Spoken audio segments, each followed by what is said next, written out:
Hello! Welcome to the Kate and Kay Show. Today we're looking at the 15th book of the Bible, which is Ezra. And we have got another challenge today. So it's a what happens next challenge. I'm going to show Kate and you some videos and you've got to work out what happens next. Ready? Yep.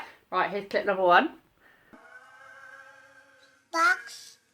Open it up.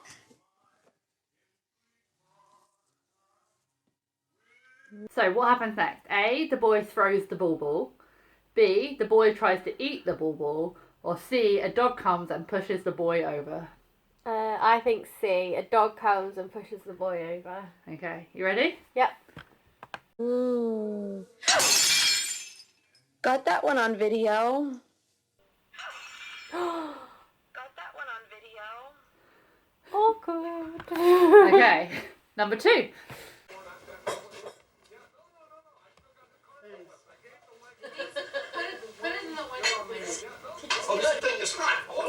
So, do you think A, the man on the right accidentally knocks the food up onto the ceiling?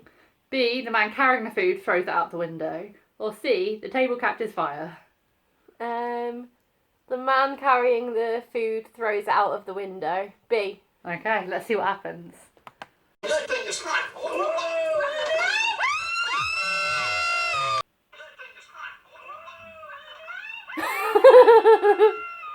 You were right.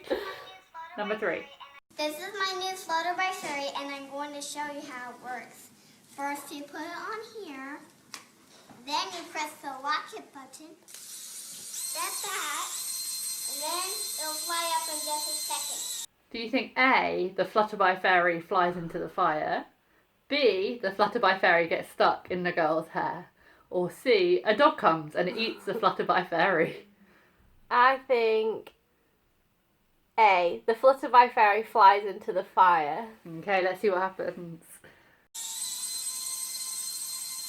And then... No! The poor Flutterby! Okay, number 4. I think we're on number 4. You've got 2 right so far.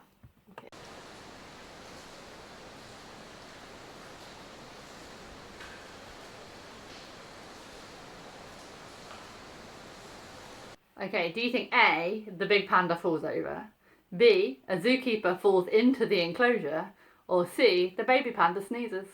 I really want it to be B. I really want the zookeeper to fall into the enclosure. Is that your final guess? Yeah. Okay, let's see what happens.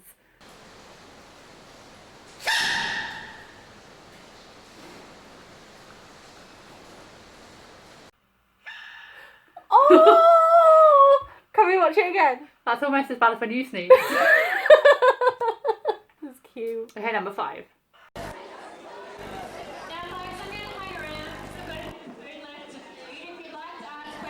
Do you think A, the boy in green falls into the tank? B, there's a big splash which soaks the watching crowd? Or C, a stingray jumps into the girl's face? Oh my gosh, I hope it's not C. I'm going to go B, that there's a big splash which soaks everybody. Okay, let's see what happens.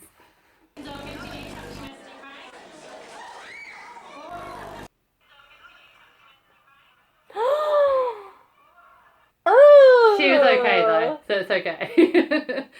Let's find out a bit more about what Ezra is all about. 3 words to describe the book of Ezra are rebuilding, temple, and worship. We're up to the book of Ezra in the Bible. Ezra tells of an exciting episode when God called his people back to Jerusalem, which had been left in ruins.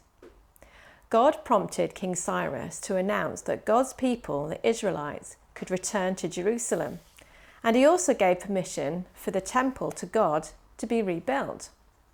So God's people returned and set about rebuilding the temple under the leadership of Zerubbabel. But the older people who had seen the original temple were angry and upset because they saw that it wasn't going to be as big. Also, some people who worshipped false gods opposed the work, and they did not want the temple rebuilt. These enemies tried to stop the building work by paying people to bully the builders and to threaten them. But after some difficulty, the temple was finished and people gathered for an official opening ceremony.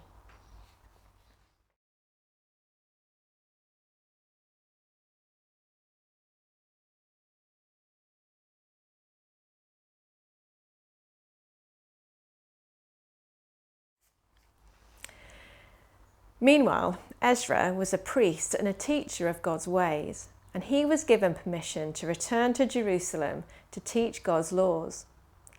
He wanted God's people to love God with all their heart and have a desire to live God's way. Ezra chapter 6 verse 22 says, "For 7 days they celebrated with joy the festival of unleavened bread, because the Lord had filled them with joy by changing the attitude of the king of Assyria, so that he assisted them in the work on the house of God, the God of Israel." But not everyone wanted to do this. Ezra was appalled at this and was very upset. He then fell on his knees and prayed to God. Then he told God's people that they should put God first. And this is the end of the book of Ezra. It's a bit of an anticlimax as the story isn't quite finished. I'd like to tell you that the book of Ezra finishes with all the ends tied up and God's people living happily ever after under God's rule in their hearts. But it doesn't. In fact, the book of Ezra is a prequel or a backstory for the book of Nehemiah, which we will find out about next week. It leaves us on a cliffhanger, one of those dun dun dun moments, or a to be continued. In fact, Ezra's big moment is described in Nehemiah, so I can't even tell you about that yet. The book of Ezra is the beginning of a two-parter that sets up the end in Nehemiah. How will God conclude this chapter? Tune in next week. What's the 15th book of the Bible? Genesis, Exodus, Leviticus, Numbers, Deuteronomy, Joshua, Judges, Ruth, 1 Samuel, 2 Samuel, 1 Kings, 2 Kings, 1 Chronicles, 2 Chronicles, Ezra!